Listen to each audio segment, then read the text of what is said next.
Hi, I'm Sheila Rondeau, and I'm the CEO of MOGXP. MOGXP is an experiential marketing company that focuses on great experiences. And when we start looking at consumers and brands and bringing them together, we want to create memorable moments. My show is Legends in Leadership, and today's guest is Talmage Boston. And Talmage is not only a phenomenal attorney who has litigated some of the most impressive cases in U.S.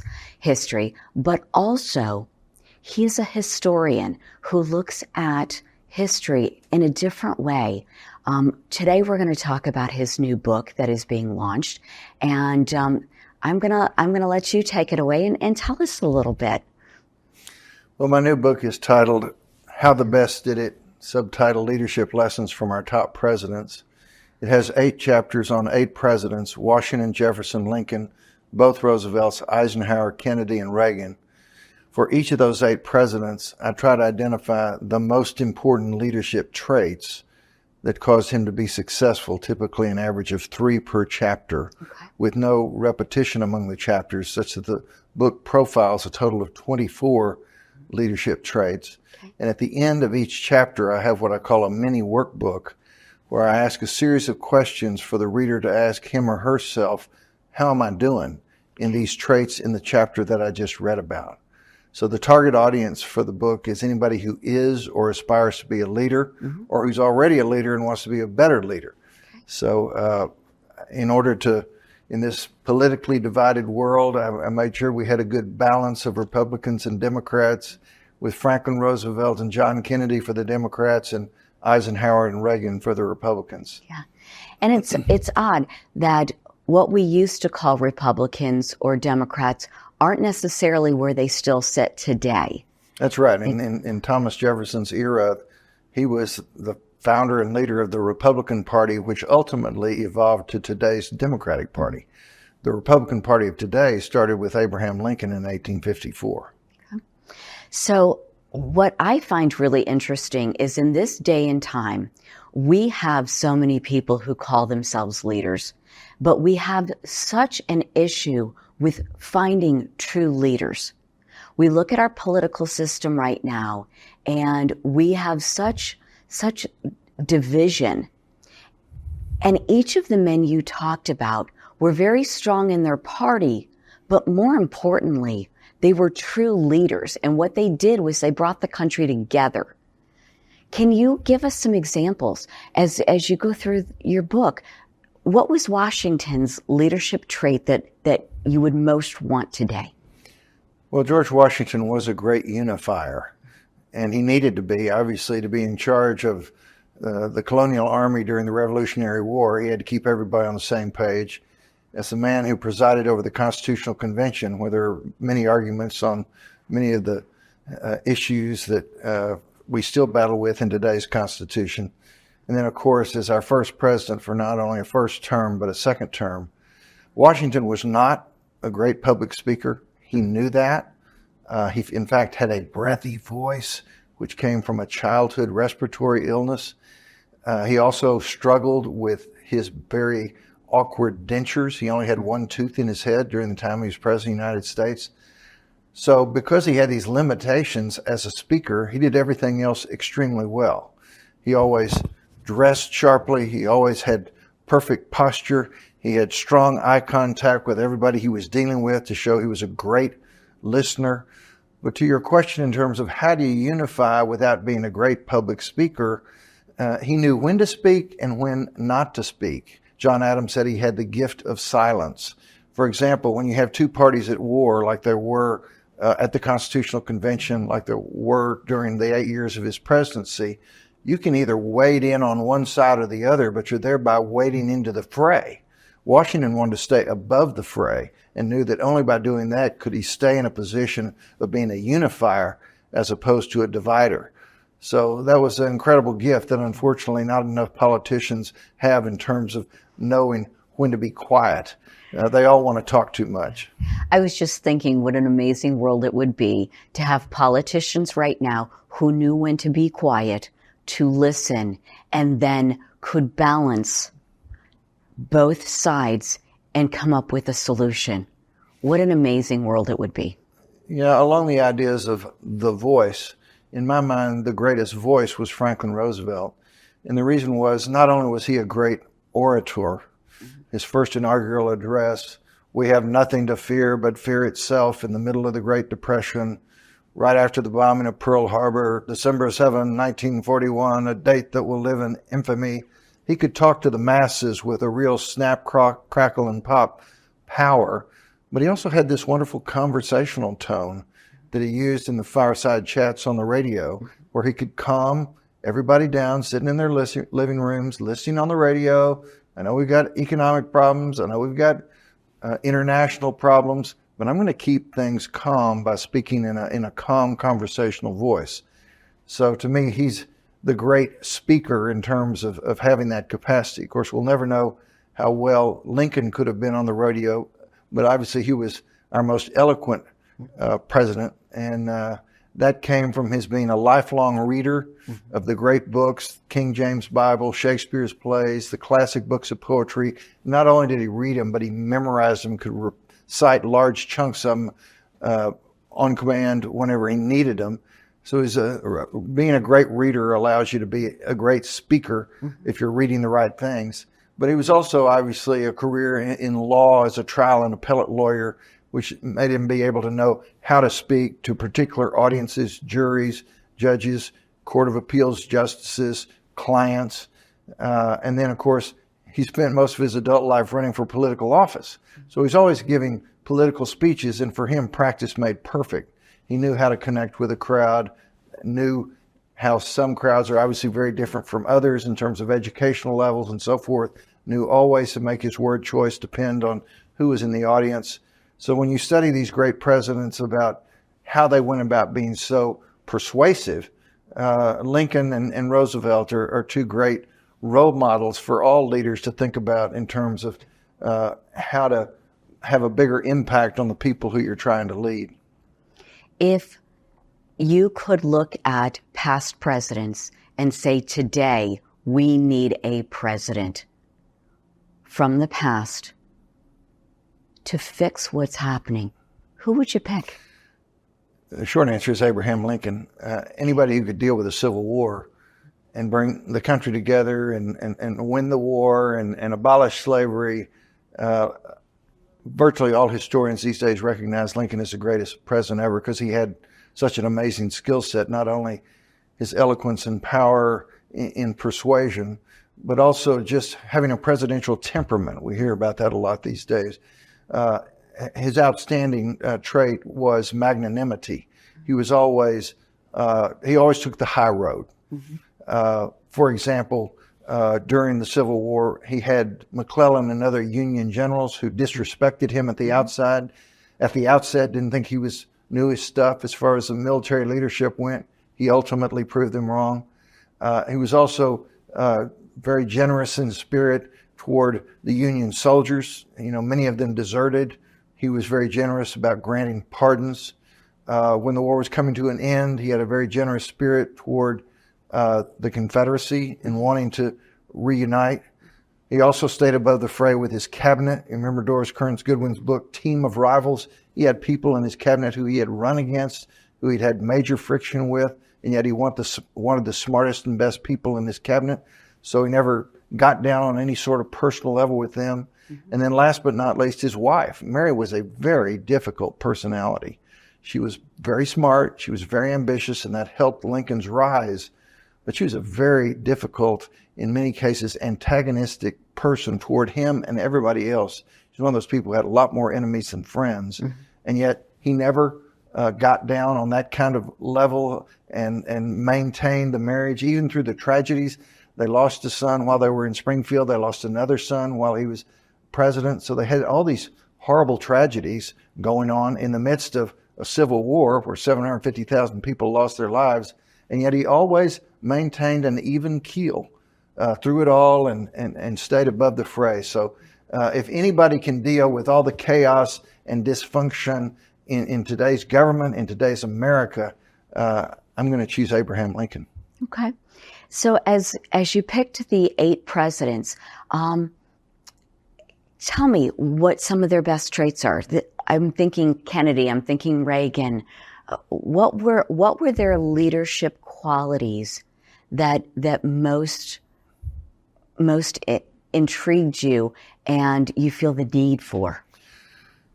Well, I've been a student of presidential history my whole life, and before doing the research on this book, I had never stopped to think, we all know Washington was great, Jefferson was great, Lincoln was great, the 2 Roosevelts, all these people.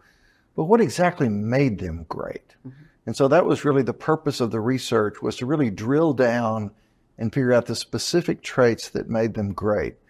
And in order to have confidence in the conclusions I drew, mm-hmm.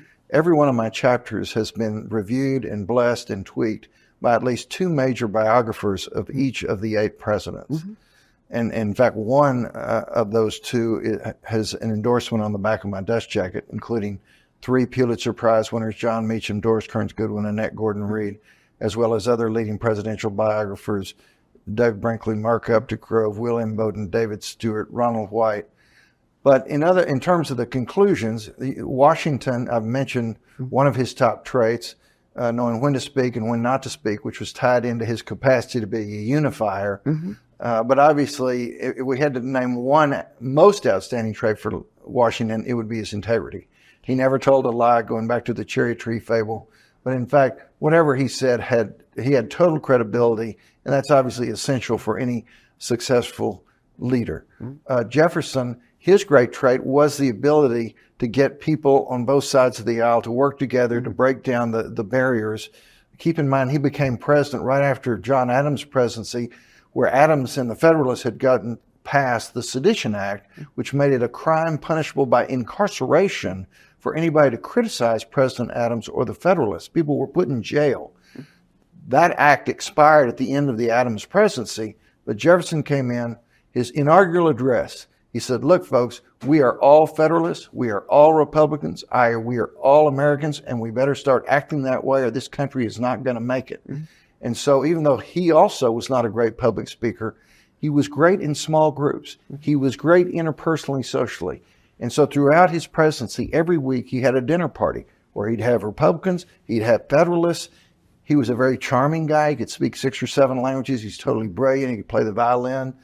But he knew how to make people feel comfortable and at ease and build rapport. Mm-hmm. And so that was huge. Another huge trait of his was what we call principled pragmatism. Obviously, he was a man of principle, mm-hmm. but sometimes you have to put principles down a little bit in order to make a big deal. In his instance, it was the Louisiana Purchase, right. which on the one hand, he said, hey, I think we need a constitutional amendment to be able to complete this transaction. But then he realized that wasn't going to happen. He didn't want Louisiana to get away, mm-hmm. and so he decided to forego that principle in order to make that deal that doubles the size of the country. Mm-hmm. Lincoln, I've already talked about his magnanimity.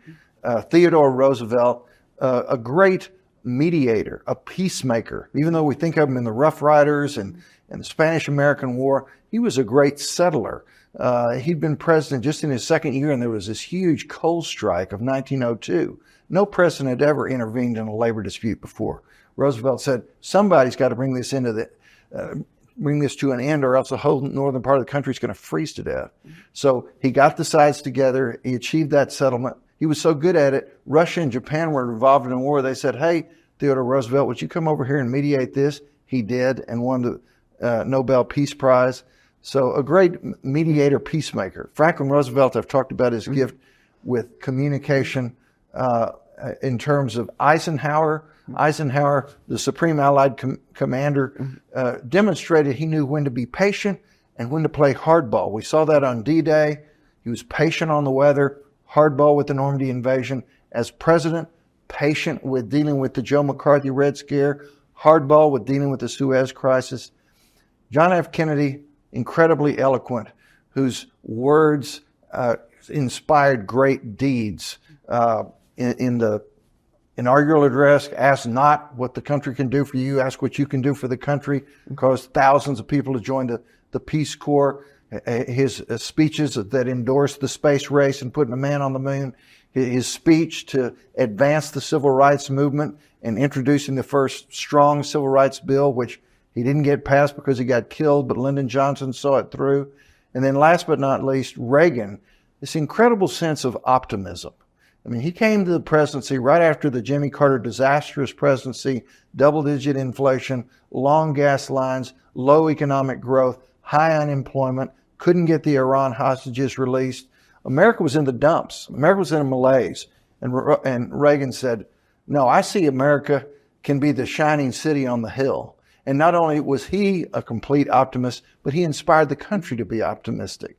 So as I tell groups, being a pessimist never allows you to move mountains. The only way you're going to move mountains is by being an optimist. Yes. And Ronald Reagan showed that not only with the way he restored America's self-confidence, but obviously leading the nation toward bringing an end to the Cold War. Thank you. So when you look at past presidents, I'm sure there are some that stand out as way overrated. Who would you pick?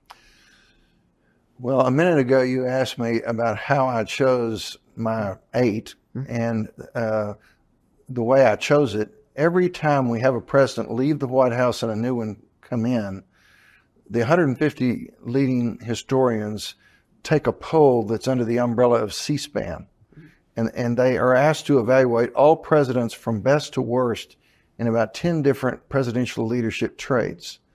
And the last 2 times I've done the poll, 2017, when Obama left office, 2021, when Trump left office, they reached the same results in terms of the top 9. Lincoln 1, Washington 2, Franklin Roosevelt 3, Theodore Roosevelt 4, Eisenhower 5th, Truman 6th, Jefferson 7, Kennedy 8th, Reagan 9. So Truman, rated number 6, I think is overrated. And I think Reagan is underrated. Okay. Truman got us into Korea, had no clue how to get us out. It took Eisenhower to bring an end to the Korean War. Truman also, toward the end of his presidency, obviously was having to deal with Joe McCarthy without any success at all. And also Truman gets so much credit for bringing an end to the Second World War, even though he had essentially no preparation. Franklin Roosevelt had not really talked to him about what was going on, hadn't told him about the atomic bomb. And in Evan Thomas's new book, Road to Surrender, there was no way in the world that Harry Truman was not going to drop the A-bombs in order to bring an end to World War II. So I think Truman is overrated. I think Reagan's underrated, and that's why I chose the 8. Mm-hmm. But I think Truman's overrated. Okay. You said Reagan is underrated. Outside of those that you have listed, is there another president you consider underrated? Well, being here in Texas, obviously a lot of Texans feel like Lyndon Johnson, with all the great things he did in civil rights, should receive a higher ranking. Right now, he's ranked number 11th. 4 years ago, he's ranked number 10. Mm-hmm. But we can't get past Vietnam. Yeah. So that's the rub. That incredible things on the civil rights front, but obviously Vietnam was just a total disaster. So he comes to mind readily. People who historically had been rated very high in recent years have seen their stock fall. People like Woodrow Wilson, who, because in fact he was a racist, and we now know a whole lot more about his racism than we did in his era, has caused his stock to fall. Andrew Jackson's treatment of Native Americans has caused his stock to fall. So historians are people. They're impacted by how the world thinks today, as well as the way the world used to think in the past. And so there is this movement among the rankings. For example, for years and years and years, Ulysses S. Grant was viewed as not a particularly effective president. He was always kind of only in the top 2/3, not even in the top half. But in recent years, people have seen what he tried to do to benefit the freed slaves in the South in the context of Reconstruction, what he did to try to aid the Native Americans. And so with this contemporary thinking about racial issues, he's now in the top half. So it's interesting as a historian to see how over time, and because people's attitudes towards different issues change, cause this ranking to go up and down for different presidents for a variety of reasons. Okay. So this is Legends in Leadership.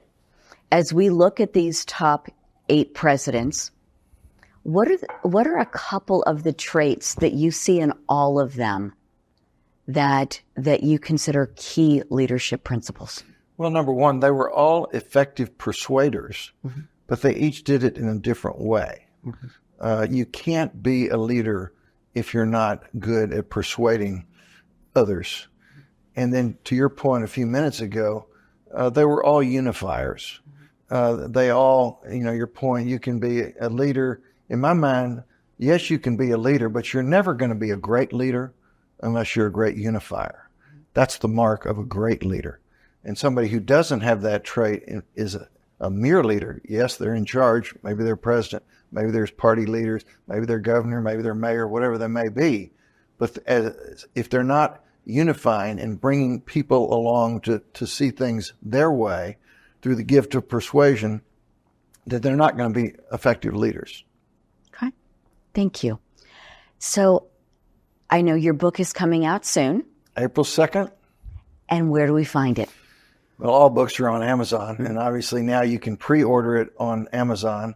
I am, during the months of April and May, going to be speaking all over the country, and I have a website, talmageboston.com, where my speaking schedule is listed, but I'm speaking everywhere from San Francisco to Boston and from Chicago to San Antonio, and I'm going to be speaking at Mount Vernon, Monticello, the Bush Library here in Dallas, every major private club in the country, Headliners Club in Austin, Coronado Club in Houston, Metropolitan Club in D.C., Union Club in New York City, University Club in Chicago, Commonwealth Club in San Francisco. So, and World Affairs Council chapters all over the country, Philadelphia, Cincinnati, Louisville, San Antonio, Charlotte. So I hope to see people across the country as I'm speaking on the book, and hopefully inspiring people who aspire to be great leaders to take note of some of these lessons from history.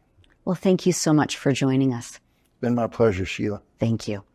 So this was another lesson in the legends of leadership. We truly got a lesson of the very, very best leaders that our country has had. And our guest was Talmage Boston. And please pick up a copy of his book, pre-order it. It's worth the read.